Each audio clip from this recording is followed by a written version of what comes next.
in the evolution of anchors to the evolution of surgical techniques, and what we're going to progress to here is evolution of scaffolds. So I'm sure all of you guys have seen these couple of papers by Ainati and going through the different trends of scaffolds and advances from all the different dermises, allografts, and xenografts, and cross-linking and uncross-linking. And then there at the bottom, you can start to see some of these synthetic grafts coming into play. So when we look at this progression of scaffolds and techniques, these allografts and xenografts are the primary players and being used in an overlay position. So the overlay, we're putting this big beefy graft on.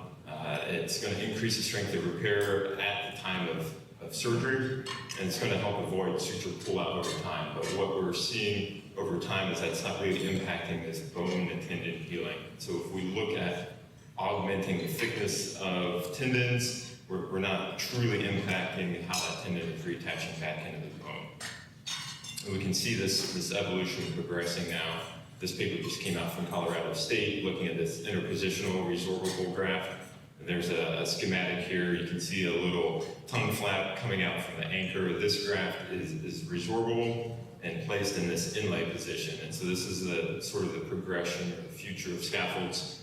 And you can see being placed in between the bone and the tendon. This is not improving the strength at all at day zero. It's not going to improve suture pull-out strength, but what we're starting to see here is this improvement in bone tendon healing, and they show about a 25% increase in this breaking strength at a 12-week time point in the sheet model.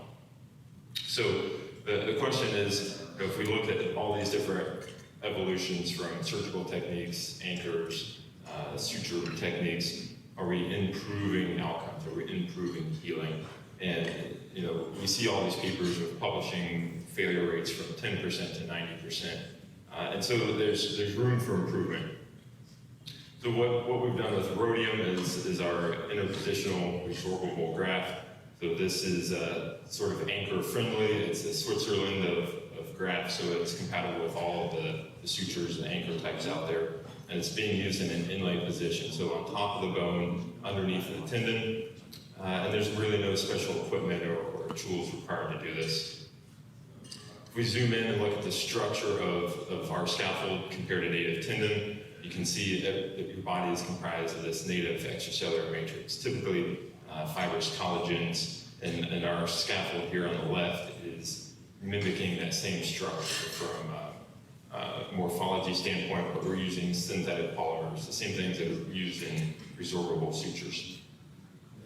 We call it a resorbable wick because it wicks up biologic material. So if you or your patients like PRP or bone marrow aspirate, stromal vascular fraction, this graft will actively wick that up and hold it at the site of repair. It's also pulling this material up from the anchor holes, so fenestrated anchors, and we're pulling bone marrow up from those anchor holes as well.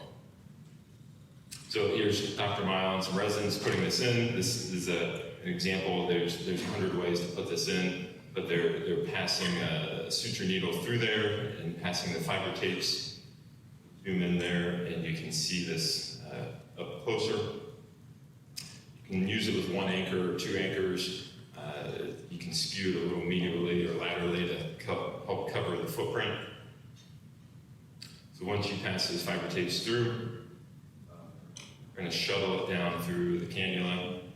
Typically, we're just folding it, grasping it with some forceps, and sliding it down through.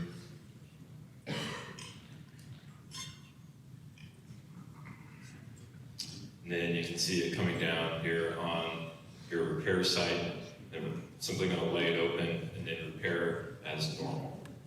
So in general, it should add 1 to 2 minutes to procedure time.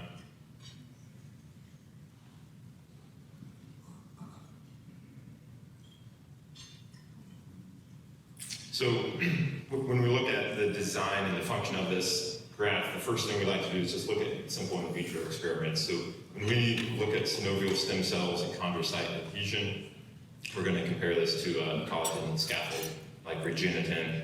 And here in this simple test, TCP is tissue culture polystyrene. Everything grows extremely well on plastic petri dishes.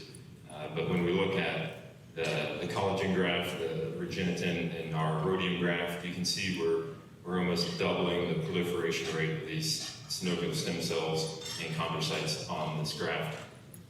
We repeated this here in triplicate on the graft on the right, and so we're almost doubling proliferation rates in vitro. We look at something that has been around a little bit longer, something like graft jacket, that is not as conducive to this sort of rapid growth and proliferation.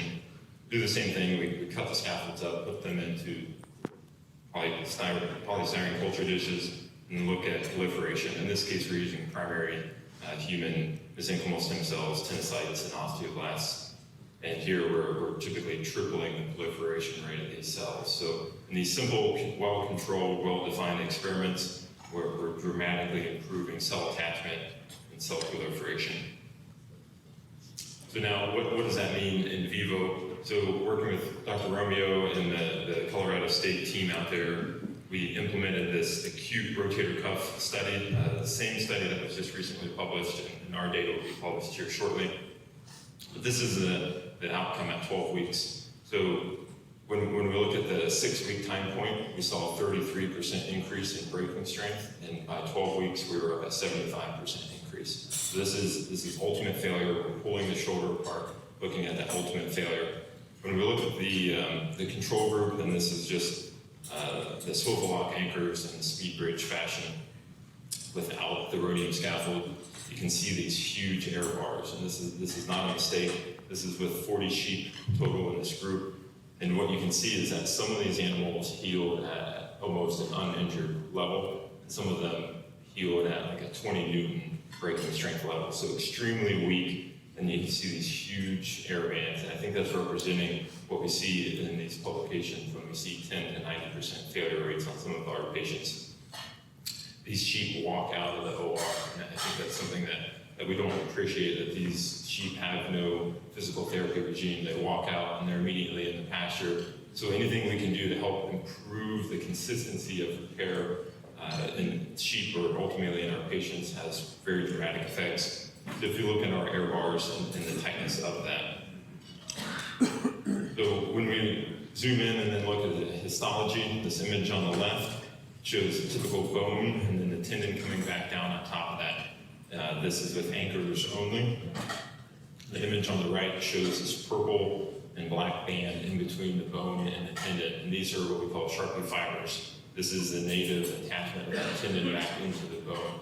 So our scaffold has been the only scaffold to show this in these acute studies, and this is evident on the mechanical testing as well. One, with the ultimate breaking strength, but two, when we pull these shoulders apart, the control tendons simply pop off. There's no integration.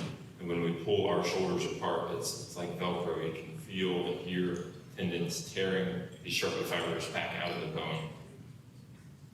So we went one extra step in working with Colorado State, and Dr. Romeo here, we have been implementing this chronic model. And this is a little more indicative of what we see with humans.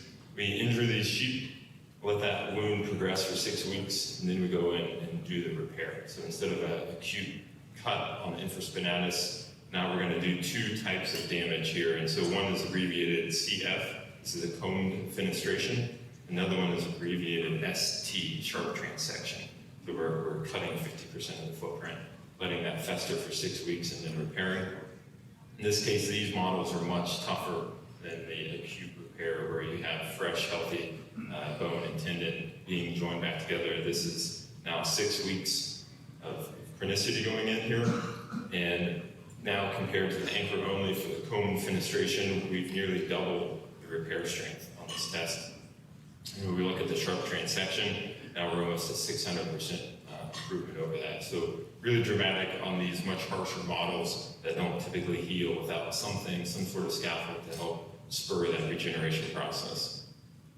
So once again, if we zoom in and look at the histology, image on the left is a control anchor-only repair. And you can see these fatty scar tissue deposits between the bone and the tendon, and the repair on the right is with our rhodium scaffold reinstituting the Sharpie fibers. So just to wrap up here and summarize, in the last 30 years, we've had a lot of improvements, anchors, surgical techniques, not a lot of improvement on the healing outcomes. And so, I think there's two groups of people. There's scaffold people and there's non-scaffold people, and hopefully some of the data I showed you today can help skew that group towards the scaffold people, and starting to see what that can do with some of your patient populations. There's a need to put a scaffold at that site of injury and help hold the biological milieu there at the site of injury, and not on top of the tendon, but where you want that healing to occur.